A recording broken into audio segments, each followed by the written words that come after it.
तो अभी शुरू होने वाला है बिहार का सामान्य ज्ञान। अगर आप नए स्टूडेंट हैं तो प्लेलिस्ट जरूर के चेक कीजिए, और मैं रिकमेंड करूंगा कि ये सारे सब्जेक्ट के बारे में ऑब्जेक्टिव करने से पहले आप खान सर का वीडियो देख लें। और खान सर के वीडियो देखने के लिए आप सर्च कीजिए यूट्यूब पर खान सर हिस्ट्री प्लेलिस्ट, और आपको मिल जाएगा खान सर का फ्री क्लासेज। फ्री में आप खान सर के सारे क्लासेज एक्सेस कर सकते हो। तो ठीक है, हम लोग बिहार के बारे में सामान्य ज्ञान, सामान्य जानकारी जानते हैं जो हर बिहारी को जानना अनिवार्य है। बिहार की राजधानी क्या है? तो बिहार की राजधानी पटना है, ये तो सब जानते हैं, बिहार की राजधानी पटना है। उसके बाद बिहार का सबसे बड़ा जिला क्षेत्रफल के अनुसार कौन सा है? तो क्षेत्रफल के अनुसार है पश्चिम चंपारण सबसे बड़ा जिला है। बिहार का सबसे बड़ा जिला है क्षेत्रफल के हिसाब से पश्चिम चंपारण।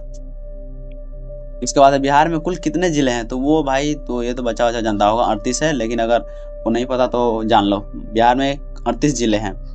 उसके बाद है बिहार का राजकीय पशु कौन सा है? तो राजकीय पशु है हाथी। बिहार का राजकीय पशु हाथी है। बिहार का राजकीय पशु हाथी है। ये बिहार का अगर कोई स्पेशल एग्जाम हो रहा है तो उसमें ये पूछने के बहुत ज़्यादा चांसेस हो सकते हैं। तो बिहार के एग्जाम्स के लिए ये आपके बहुत इंपॉर्टेंट है, याद कर लीजिए। बिहार का राजकीय पक्षी कौन सा है? तो ये है गोरैया। बिहार का राजकीय पक्षी गोरैया है। बिहार का राजकीय पक्षी गोरैया है। इसके बाद बिहार का राजकीय वृक्ष कौन सा है? राजकीय वृक्ष है बरगद। राजकीय पेड़ का बात कर ले, वृक्ष का बात कर ले तो ये हो जाएगा बरगद। राजकीय वृक्ष बरगद है। इसके बाद बिहार का राजकीय फूल कौन सा है? तो वो कमल है। राजकीय फूल कमल है। बिहार का राजकीय फूल कमल है। बिहार का राजकीय फूल कमल है। इसके बाद बिहार में सबसे लंबी नदी कौन सी है? तो वो गंगा है। सब बिहार में क्या, देश का ही सबसे लंबा नदी गंगा है। बिहार का सबसे लंबा नदी गंगा है, और देश का भी, इंडिया का भी अगर पूछेगा कि सबसे लंबा नदी कौन है तो गंगा है। उसके बाद बिहार में गंगा नदी किस देश में बहती है? भाई ये कौन सी है? पूर्व से पश्चिम, किस दिशा में बहती है? वो मुझे थोड़ा क्वेश्चन पढ़ने में दिक्कत हुआ था। बिहार में किस दिशा में बहती है? तो वो है पूर्व से पश्चिम, उत्तर से, सॉरी, इधर पूर्व से यूपी के साइड से आता है, और पश्चिम में है। ये थोड़ा यार क्या है, बिहार में गंगा किस नदी किस दिशा में बहती है? तो पूर्व से पश्चिम, पूर्व से पश्चिम, बिहार में पूर्व से पश्चिम। ये थोड़ा मुझे दिक्कत ही लग रहा है भाई। बिहार में तो ये बहता है पश्चिम से पूर्व। ये तो उल्टा है क्या आंसर इसका? पश्चिम से पूर्व में बहता है। बिहार में पश्चिम से पूर्व में बहता है। इसका मेरे ख्याल से तो पश्चिम से पूर्व होना चाहिए, लेकिन इसमें आंसर दिया हुआ है पूर्व से पश्चिम। ठीक है, आप इसको सही कौन सा है बताइए। तो बिहार का पहला मुख्यमंत्री कौन सा है? तो ये है श्री कृष्ण सिंह। ये श्री कृष्ण सिंह है। बिहार का पहला मुख्यमंत्री कौन था? तो यह है श्री कृष्ण सिंह। बिहार का पहला मुख्यमंत्री कौन था? तो वह है श्री कृष्ण सिंह। बिहार का पहला राज्यपाल कौन था? तो वो है राज्यपाल जो था जय रामदास दौलत राम। बिहार का पहला राज्यपाल कौन था? तो वो है जय रामदास दौलत राम। जय रामदास दौलत राम। इसके बाद बिहार में सबसे अधिक बोली जाने वाली भाषा कौन सी है? तो वो है हिंदी। हिंदी सबसे ज्यादा बोली जाने वाली भाषा है। जो लोग भोजपुरी भी बोलते हैं, किसी भाषा को बोलते हैं, वो लोग हिंदी जरूर बोलते हैं, और वो भी मेन लैंग्वेज अपना हिंदी समझते हैं। बिहार में कितने प्रमंडल है? तो वो है 10 प्रमंडल है। बिहार में 10 प्रमंडल है। बिहार में 10 प्रमंडल है। इसके बाद है बिहार का सबसे पुराना महाविद्यालय कौन सा है? तो ये है पटना महाविद्यालय, जो अभी खंडर बन चुका है, किसी काम का नहीं है। बिहार का सबसे पुराना महाविद्यालय विश्वविद्यालय कौन सा है? तो वो है पटना विश्वविद्यालय। इसके बाद नालंदा विश्वविद्यालय का पुनर्निर्माण किस वर्ष हुआ? तो ये है 2014। मोदी जी करवाया क्या? नालंदा विश्वविद्यालय का पुनर्निर्माण किस वर्ष हुआ? तो 2014।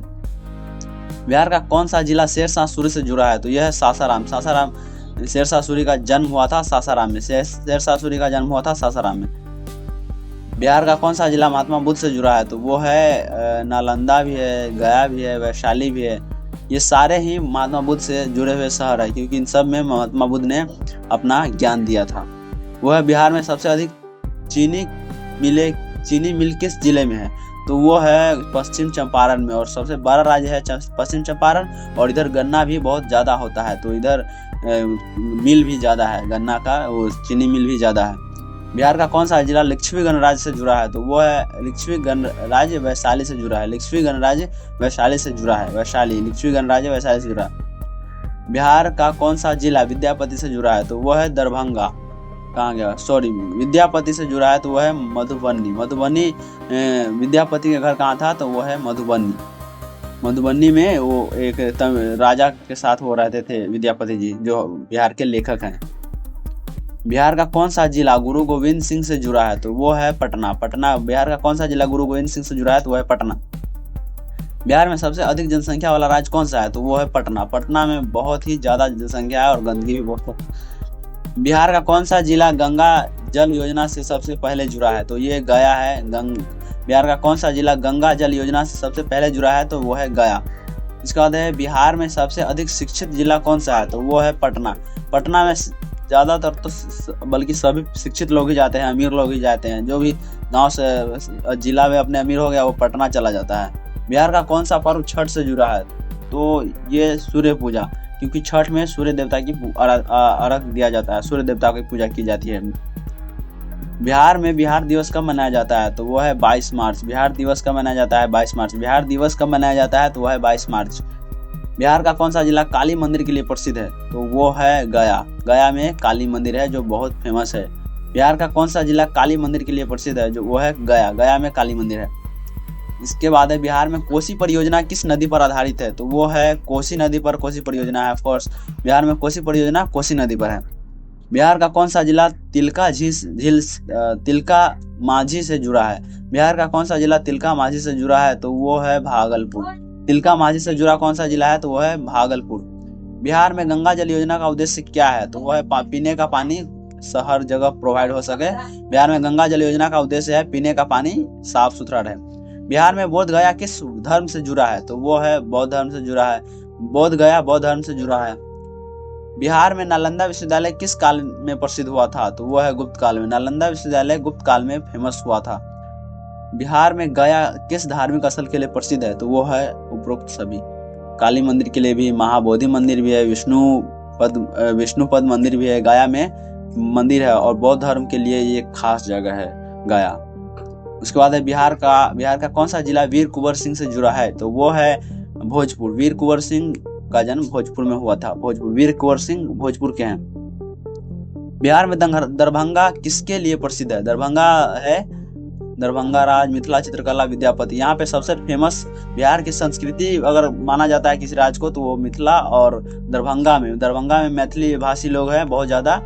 और इसमें ये विद्यापति भी वहीं के थे और मिथिला चित्रकला के लिए काफी फेमस है। बिहार की संस्कृति के लिए दरभंगा का नाम सबसे आगे आता है बिहार की संस्कृति में, क्योंकि उनका योगदान है। बिहार में मिथिला चित्रकला किस जिले से जुड़ा है? तो वो है दरभंगा। बिहार में मिथिला चित्रकला किस जिले से जुड़ा है? तो वो है मधुबनी। मिथिला चित्रकला मधुबनी से जुड़ा है। मधुबनी और दरभंगा दोनों में ही मिलता है वहाँ का कला। ये दोनों ही आसपास है तो दोनों में ही मिलता है। लेकिन वहाँ पे चित्रकला किस जिले से जुड़ा है? तो मधुबनी। लेकिन यहाँ पे दरभंगा भी होना चाहिए आई थिंक। वैसे आप लोग कंफर्म हो जाओ, लेकिन मधुबनी इसमें आंसर में मधुबनी आ रहा है तो गूगल सर्च करके आप लोग देख लो कि मधुबनी है। बिहार में गंडक नदी किस राज्य से निकलती है? तो वो है नेपाल। गंडक नदी नेपाल से आता है। वहाँ पे एक पुल भी है, बांध है, उस पे गंडक नदी पे वो बांध। तो बिहार में गंडक नदी नेपाल से आता है। बिहार में कोसी को किस नाम से जाना जाता है? तो ये शोक है, शोक की नदी, दुख का नदी है। बिहार में कोसी दुख का नदी है, ये बाढ़ लाता है बहुत ज्यादा। बिहार में पटना हाईकोर्ट की स्थापना कब हुई थी? ये हुई थी 1916 में। पटना हाईकोर्ट का स्थापना हुआ था 1916 में। पटना हाईकोर्ट का स्थापना हुआ था 1916 में। बिहार में गया जंक्शन किस रेलवे जोन में आता है? तो यह है पूर्व मध्य रेलवे। बिहार में गया जंक्शन किस रेलवे में आता है? तो पूर्व मध्य रेलवे। पूरे बिहार का ही लगभग पूर्व मध्य रेलवे में ही आता है। बिहार में राजगीर किसके लिए प्रसिद्ध है? तो यह है गर्म जल कुंड राजगीर, बौद्ध स्थल, रोपवे। इसके अलावा अगर वो किसी के माता पिता की मृत्यु हो जाती है तो जाते हैं उनके माता पिता को शांति के लिए, आत्मा की शांति के लिए, तो वो भी है। बिहार में शेरशाह सूरी का मकबरा कहाँ है? वो है सासाराम। सासाराम में उनका जन्म भी हुआ था, उनका मकबरा भी सासाराम में बनाया गया था। बिहार में गंगा नदी किस जिलों से होकर बहती है? तो वह है पटना, भागलपुर, मुंगेर। पटना, भागलपुर, मुंगेर। पटना, भागलपुर, मुंगेर। बिहार में गंगा नदी किस जिलों से होकर गुजरती है? तो पटना, भागलपुर, मुंगेर। इसके बाद है बिहार में मगध किस ऐतिहासिक काल से जुड़ा है? तो मौर्य काल से है। मगध की स्थापना मौर्य काल में हुआ था और मौर्य काल में चंद्रगुप्त मौर्य अपनी राजधानी बनाया था मगध को और पूरे एशिया पर कब्जा किया था, आधे एशिया पर। बिहार में बक्सर किस ऐतिहासिक युद्ध से जुड़ा है? तो वो है बक्सर का युद्ध। बक्सर का युद्ध हुआ था, ये काफ़ी फेमस है। बिहार में गया किस पर्व के लिए प्रसिद्ध है? तो गया है पितृपक्ष मेला के लिए। हाँ, यही बोल रहा था मैं कि पितृपक्ष, जिसके माता पिता की मृत्यु हो जाती है तो वो पितृपक्ष पिंडदान करने जाते हैं गया में। इसके लिए भी वर्ल्ड वाइड फेमस है गया। बिहार में सोन नदी किस राज्य से निकलता है? तो वो मध्य प्रदेश। सोन नदी मध्य प्रदेश। सोन नदी किस राज्य से निकलता है? तो ये है मध्य प्रदेश। और ये बालू निकलता है सोन नदी से, बालू का भंडार है यहाँ पे। बिहार में पूर्णिया किसके लिए प्रसिद्ध है? तो ये है डी। लगभग जलवायु विविधता है, बाढ़ क्षेत्र, मक्का उत्पादन, सबके लिए पूर्णिया है। बाढ़ का भी क्षेत्र है, मक्का उत्पादन भी होता है, जलवायु विविधता वहाँ पे बहुत देखा जाता है, क्योंकि वहाँ पे कभी बाढ़ आएगा तो कभी सूखा पड़ जाएगा इस साल। बिहार में समस्तीपुर किसके लिए प्रसिद्ध है? तो वो है रेलवे डिवीजन, कृषि अनुसंधान, चीनी मिल, उपरोक्त सभी है। इसमें रेलवे डिवीजन भी समस्तीपुर है, कृषि अनुसंधान केंद्र भी समस्तीपुर में है और चीनी मिल भी समस्तीपुर में है। चीनी मिल तो लगभग कई जिलों में है। बिहार में मधुबनी किस कला के लिए प्रसिद्ध है? तो वो है मिथिला चित्रकला। मिथिला चित्रकला के लिए मधुबनी फेमस है, मधुबनी और फेमस है मिथिला चित्रकला के लिए। तो ये हमारा 50 क्वेश्चन का सेट तैयार हो चुका है, ये तो बहुत जल्दी हो गया तैयार। और हम देखिए, ये तो कहिए बिहार के बारे में नॉर्मल जानकारी है जो सबको पता होना चाहिए, लेकिन स्टैटिक रूप से एग्जाम व्यू से भी हम लोग कवर कर रहे हैं। तो आप जाके प्लेलिस्ट चेक कीजिए। इसमें प्लेलिस्ट चेक करने से आपको, अगर बिहार का किसी भी एग्जाम की तैयारी कर रहे हैं तो आप प्लेलिस्ट चेक कीजिए, इसमें आपको काफ़ी ज़्यादा फायदा होने वाला है, क्योंकि प्लेलिस्ट में हम लोग सारे क्वेश्चन को कवर करते हैं line by line, chapter wise chapter. तो मैं रिकमेंड करूँगा कि प्लेलिस्ट आप लोग एक बार जरूर चेक करें। Thank you.